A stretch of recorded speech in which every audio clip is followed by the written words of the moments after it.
Meski alat masak tanah liat ini terbilang kuno, proses memasak dengan cara ini ternyata bisa membuat rasa masakan semakin enak, sehat, dan harum. Penyebabnya, peralatan masak dari tanah liat ini bersifat basah dan menyeimbangkan kandungan pH-nya. Menurut penelitian, makanan yang dimasak dengan tanah liat kaya kandungan mineral FAMS, seperti zat besi, fosfor, kalsium, magnesium, dan lainnya. Keren ya? Oh ya, ini bukan sembarang sambal FAMS. Sambal ini berasal dari Kalimantan. Iya, sambal gami yang menjadi salah satu sambal khas Bontang, Kalimantan Timur. Sambal digoreng di atas cobek serta disajikan dalam kondisi panas. Emang gak salah kalau antriannya mengular FAMS. Soalnya, keunikan yang ditawarkan oleh sambal ini disajikan kepada pengunjung di atas cobek yang masih panas dan terlihat letupannya. Jadi, pembeli perlu berhati-hati saat menyantap sambal ini biar gak kepanasan FAMS. Sambal ini terdapat cukup banyak potongan tomat dan bawang, sehingga bisa menambah kenikmatannya saat disantap. Pembeli juga bisa memilih tingkat kepedasannya, mau yang biasa, pedas, atau sangat pedas. Penjual juga akan menyesuaikan banyaknya olahan cabai yang digoreng. Dalam bahasa Indonesia, sebenarnya kata gami artinya sambal FAMS. Biasanya sih, masyarakat Bontang menambahkan ikan sebagai proteinnya. Yang paling umum sih mereka menggunakan ikan bawis. Kalau di sini sih, kalian bisa pesan segala jenis ikan, mulai dari ikan gurame sampai cumi-cumi dengan campuran pete. Kalau yang alergi kuliner laut, ada menu ayam goreng yang bisa dipilih kok. Tempe atau tahu? Ya, jelas ada. Terong goreng juga ada kok. Apapun jenis proteinnya, rasanya tetap nikmat, FAMS. Hihihi. Sambal gami biasa tersaji sebagai menu sehari-hari. Paling enak sambal ini dihidangkan bersama nasi hangat dengan sepotong terong, kol, tempe, dan lauk sesuai selera pembeli. Kalau soal harga, nggak perlu khawatir FAMS. Harga yang ditawarkan masih relatif ramah kantong atau berada di kisaran Rp5.000 sampai Rp40.000 tergantung dari jenis lauk yang dipilih. Berbicara soal kuliner di kota Malang, seakan gak ada habisnya FAMS. Malang selalu menyimpan stok aneka kuliner yang perlu dicicipi, baik oleh masyarakat lokal ataupun pendatang. Salah satunya, tempat makan yang dipenuhi pembeli dan rela antri berjam-jam untuk membeli sambal gami ini. Bahkan, banyak di antara mereka yang gak sanggup nunggu terlalu lama, hingga memutuskan untuk balik kanan.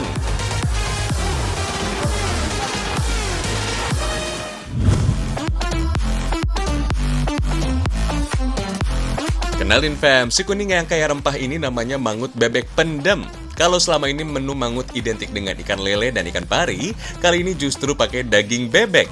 Satu ekor utuh bebek usia muda tersaji dengan kuah santan pedas. Menu khas dari Tanah Ngapak ini rasanya dijamin enak. Bicara soal menu tradisional, tanah air kita juaranya. Dari ujung Sumatera sampai ujung Papua, banyak sajian yang menggoda. Mangut bebek pendem ini salah satunya. Biasa jadi sajian untuk disantap bersama-sama, mangut bebek pendem gak bakal bikin kecewa. Karena yang dipakai adalah bebek muda. Tekstur empuknya jangan ditanya. Apalagi proses memasaknya juga panjang dan bertahap. Aroma bakaran dan bumbu ala mangutnya so pasti makin meresap sempurna. Mangut bebek pendem bukanlah kuliner nikmat yang biasa. Penuh nilai filosofis dan juga unsur budaya dari Tanah Ngapak. Setuju nggak FAMS kalau yang muda-muda memang menggoda? Eits, ini lagi ngomongin kuliner khas berselera. Si bebek muda yang bikin kuliner makin menggoda. Supaya lengkap cita rasanya, bahan bumbu khas Nusantara juga harus dilengkapi. Karena prosesnya double, bumbunya juga harus banyak. FAMS, sajian mangut bebek pendem hanyalah satu dari sekian banyak kuliner tradisional di Desa Watulawang, Kecamatan Pejagoan, Kabupaten Kebumen, Jawa Tengah. Meski lokasinya jauh dari perkotaan, masakan ala-ala pedesaan selalu jadi daya tarik untuk mengundang para wisatawan. Untuk menu mangut bebek pendem, bumbu dibuat 2 tahap. Bumbu yang pertama ini sebagai balurannya. Sebagian ada yang diulek halus, sebagiannya lagi cukup diiris atau dipotong kasar, FAMS. Semakin banyak bumbu yang dipakai, semakin mantap pula cita rasanya.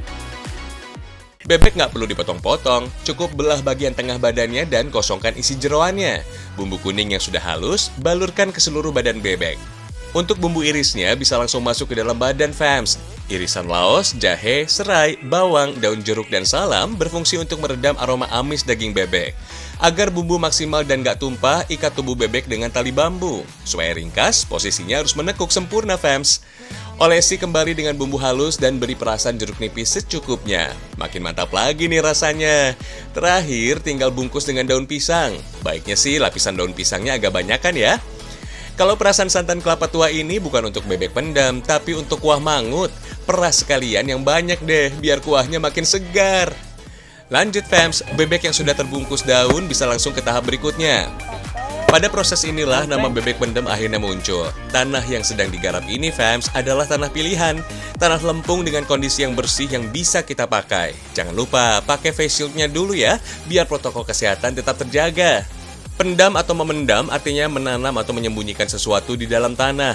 Sama deh kayak menu bebek ini fams. Dengan tanah lempung atau tanah liat inilah bebek dibungkus atau disembunyikan di dalamnya.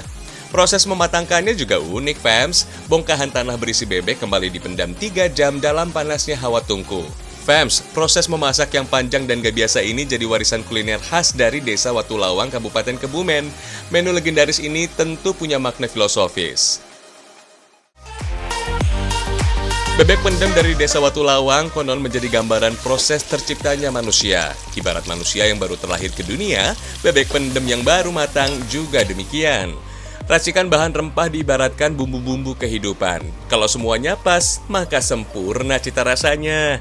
Berhubung mau bikin mangut bebek pendem, kombinasi racikan bumbunya ya bumbu ala mangut fams. Tumis semua bumbu halus sampai harum, lalu tambahkan santan dan gula merah. Nah, ini dia fams, si bebek pendem yang tadi sudah matang dengan panasnya hawa di tungku dapur selama sekitar 3 jam lebih. Sebagian masyarakat menganggap mangut sebagai gulai pedas dengan nuansa Jawa. Sajian ini mewakili hidangan rakyat yang sederhana dan menjadi hidangan sehari-hari. Biasanya jenis ikan-ikan laut yang telah diasapi jadi isiannya. Tapi yang ini spesial karena pakai bebek pendem. Asal kuah berbumbu rempah sudah mendidih, sudah matang nih mangutnya.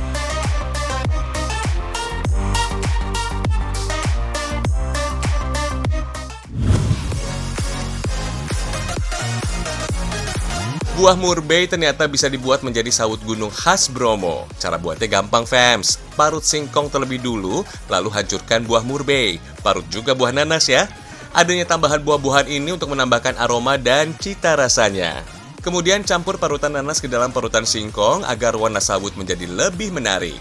Kalau sudah rata, beri garam dan gula pasir. Aduk kembali biar rasanya semakin mantap. Baru deh adonan dibagi-bagi sesuai ukuran yang diinginkan. Biar makin kece tampilannya, tambahkan agar warna-warni. Selanjutnya, adonan dimasukkan ke dalam cetakan. Masukkan adonan berwarna ungu dari buah murbei, kuning dari nanas, hijau dan merah muda. Rapikan fams. Jangan lupa beri tambahan daun pandan agar aroma sawut Bromo semakin harum. Kukus beberapa saat hingga matang.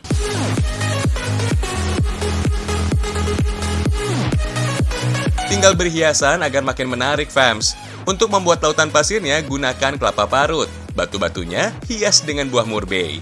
Jadi deh, sawut Gunung Bromo. Bentuknya jadi mirip Gunung Bromo, fams. Ayo, siapa mau coba? Enak.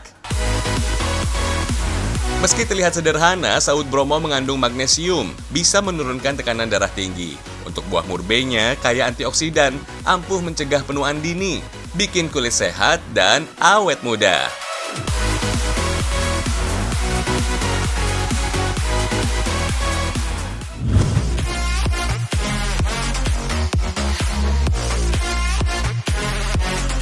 Emang bener ya, pisang gak ada habisnya dijadikan olahan.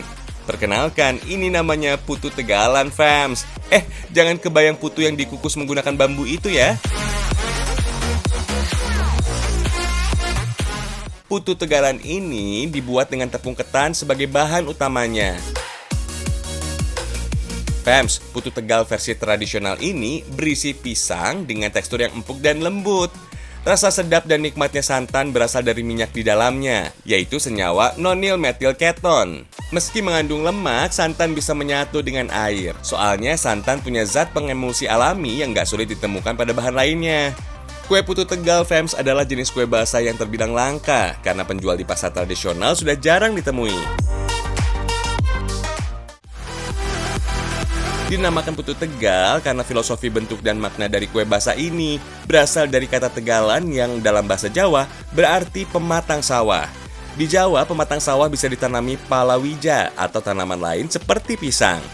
Dari situ tuh muncul filosofi padi menjadi tanaman utama atau makanan pokok, sedangkan tanaman di sepanjang Tegalan sebagai makanan pendampingnya.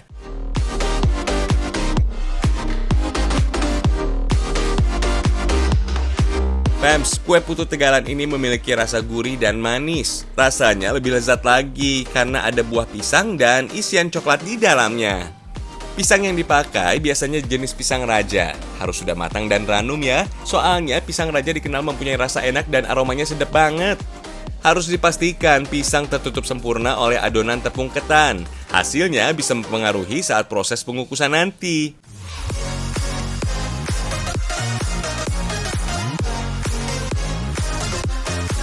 Ciri khas dari putu Tegal ini adanya parutan kelapa, Fams. Bikin gurih.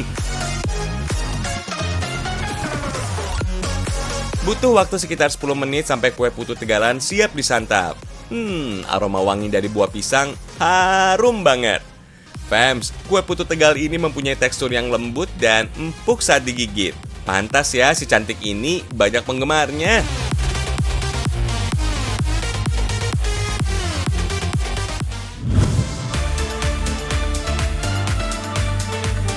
Saatnya jalan-jalan nih, kita wisata ke Gunung Bromo, Fams. Kali ini kita bisa nikmati keindahan Gunung Bromo dari Puncak Seruni Point. Wah, keren banget! Oh iya, Puncak Seruni Point ini ada di Desa Ngadisari, Kecamatan Sukapura, Kabupaten Probolinggo, Jawa Timur. Tempat wisata ini diresmikan pada tanggal 18 Desember 2018 lalu. Pengunjung yang datang jumlahnya bisa mencapai ribuan orang. Mereka biasa datang untuk menikmati sunrise atau matahari terbit.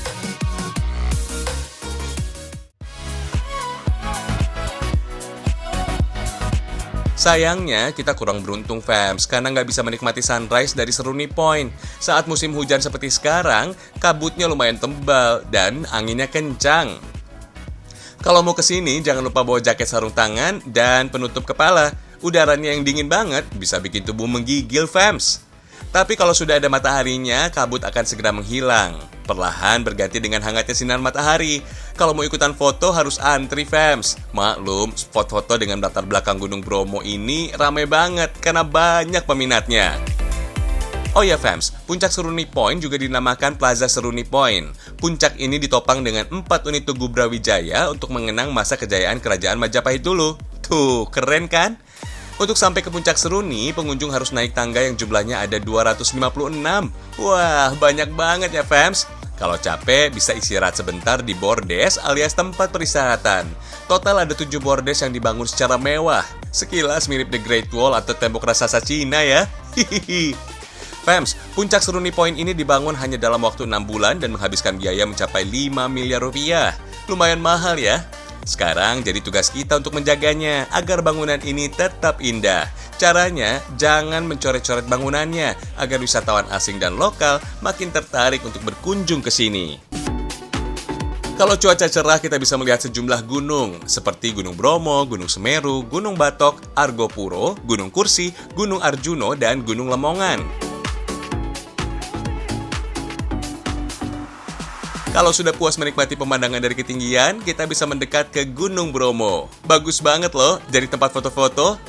Bagi yang malas jalan kaki, kita juga bisa sewa kuda dan jalan-jalan di sekitar Gunung Bromo. Satu kali perjalanan pulang dan pergi, kuda yang disewa sekitar 100-150 ribu rupiah. Jangan lupa, Fams, foto sepuasnya. Pokoknya Instagramable banget. Oh iya, Bromo diambil dari bahasa Sanskerta Brahma, yakni dewa dalam ajaran agama Hindu.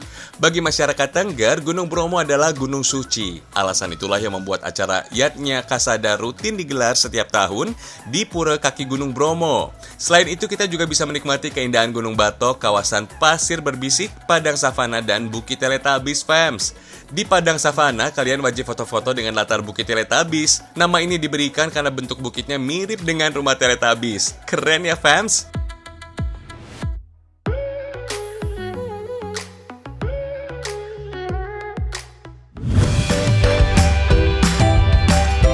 Ini namanya kue bikang, Fams. Kudapan favorit masyarakat suku Tengger Bromo di Kabupaten Probolinggo, Jawa Timur. Warna-warni tampilannya tentu hati jadi terpikat. Apalagi rasanya manis dengan tekstur lembut dan berserat. Nikmat. Biasanya sih, Fams, tepung beras menjadi bahan utama pembuatan kue bikang. Tapi di sini, bikang pakai tepung beras dan tepung terigu. Perasan santan kelapa dan gula pasirnya juga nggak boleh lupa.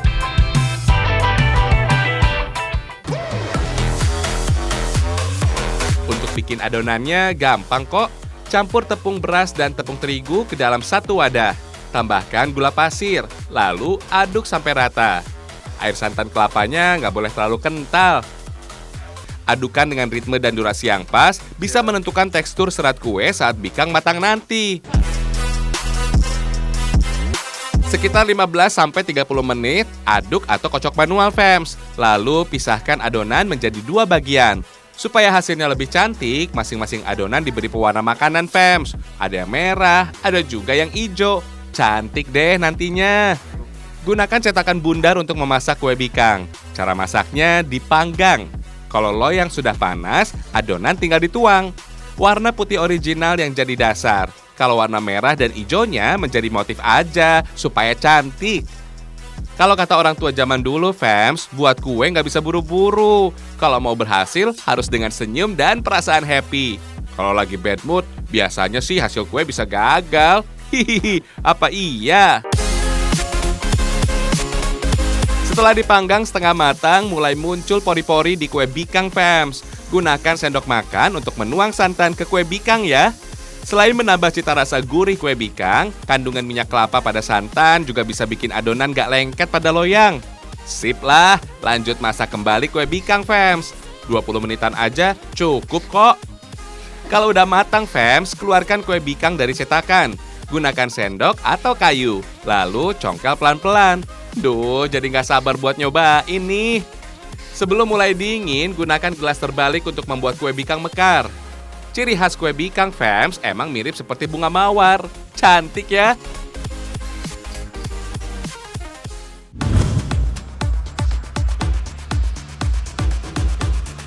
Ibu-ibu dan kaum hawa, sini merapat. Yakin deh kalian pasti akrab sama cobek batu ini.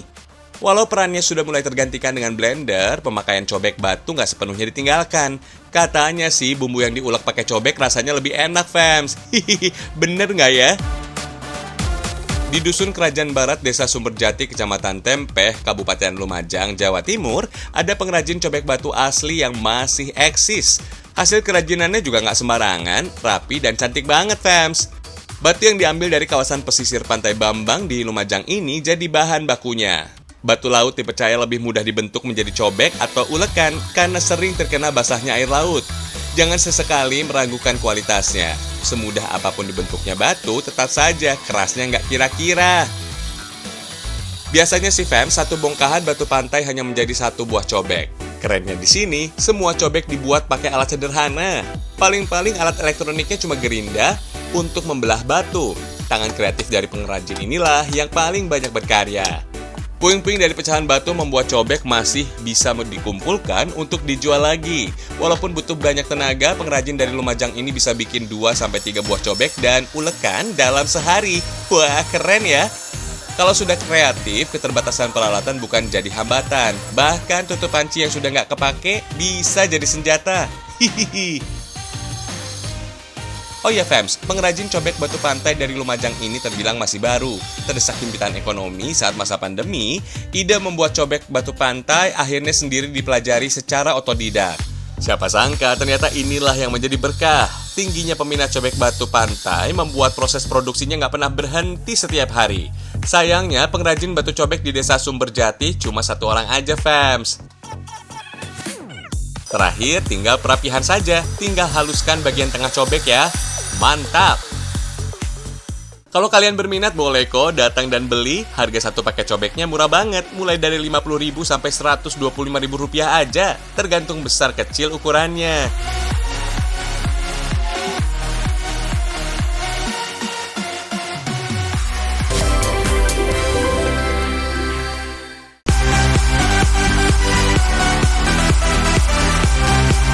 Udah dulu ya, fam, seragam Indonesia di pagi ini. Tenang, tanah air kita nggak pernah kehabisan warisan menarik dari leluhurnya. Besok kita ketemu lagi ya.